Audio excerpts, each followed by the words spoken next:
Hey everyone, welcome back to Hunter's Lego Room. This is set number 75281, Anakin's Jedi Interceptor from 2020.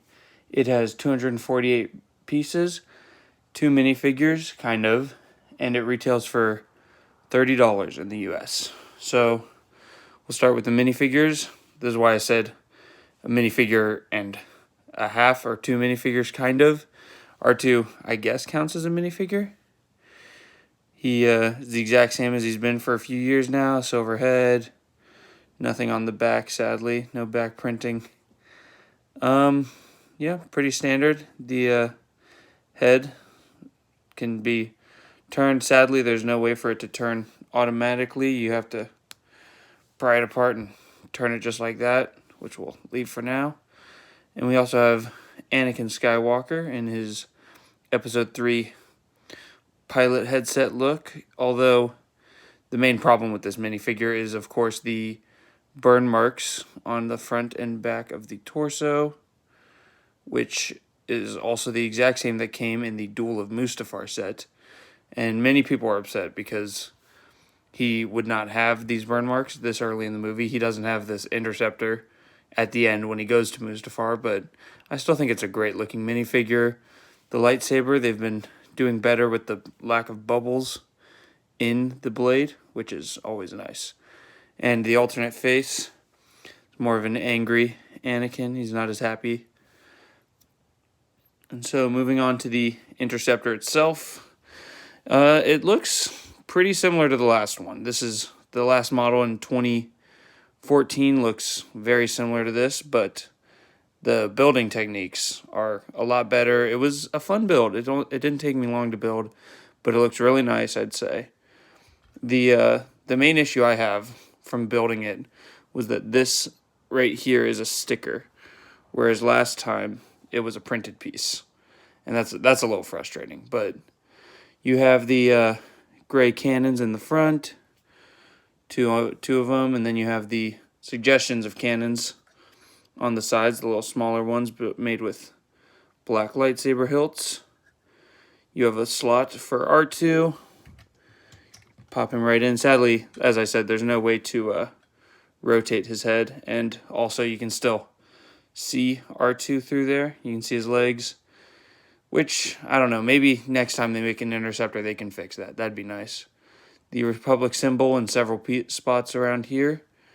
The canopy opens up, the same piece they've used since the beginning. You can put Anakin right in there. The pilot, he has to lean back a little bit. You have a control panel there, which is just a sticker. Close that up, and you have the nice printed piece on the front. I've always liked that piece. Now, you have the main design, the main play feature of this set that's always been there is that the winglets, I guess that's what you call them, the wings open up for, I think they call it attack position in the movie.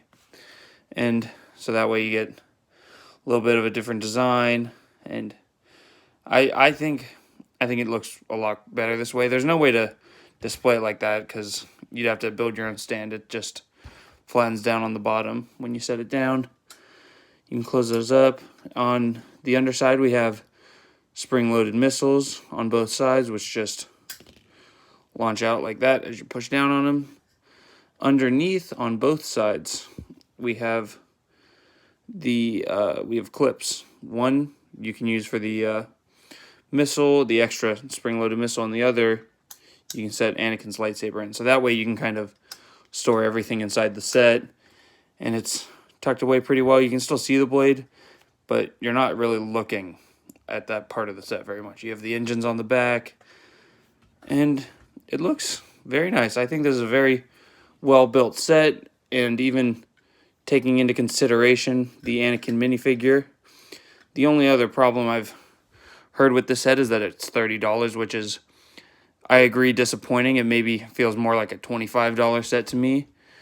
If they had a third extra minifigure like Chancellor Palpatine, or I don't know, maybe some Buzz droids like in the older sets, then that might make it feel a little more fair for $30, but as it stands, I like it. The only problem I had that I haven't heard anyone else talk about is that when you set it down, both of the wings they rest on the ground. The part right here pushes down on the ground, and then when you lift it up, they both drop. And I don't know, maybe I built it wrong, but that bugs me a little bit that the wings lift. As you lift it up, they can be adjusted like that, but that's not really how you want to see it. That's not how it's meant to be, but I think it's really nice. I think it's a good set. I think if you have the older one, you probably don't need this one. You could probably skip out on it. But I do have both, and I do appreciate this one. I think it's good to update it. Maybe they could have also done an Obi-Wan's Interceptor. Maybe they will in the next year or two. But I'm going to have to give this one at least, I'll give it an 8 out of 10. I think it loses points for the burn marks, and that's and maybe the price, but that's about it. I'd say this is a very solid set, and they did a good job, and I'm hoping that we see more Interceptors like this in the future. So thank you all for watching. Like and subscribe, and I'll see you guys next time.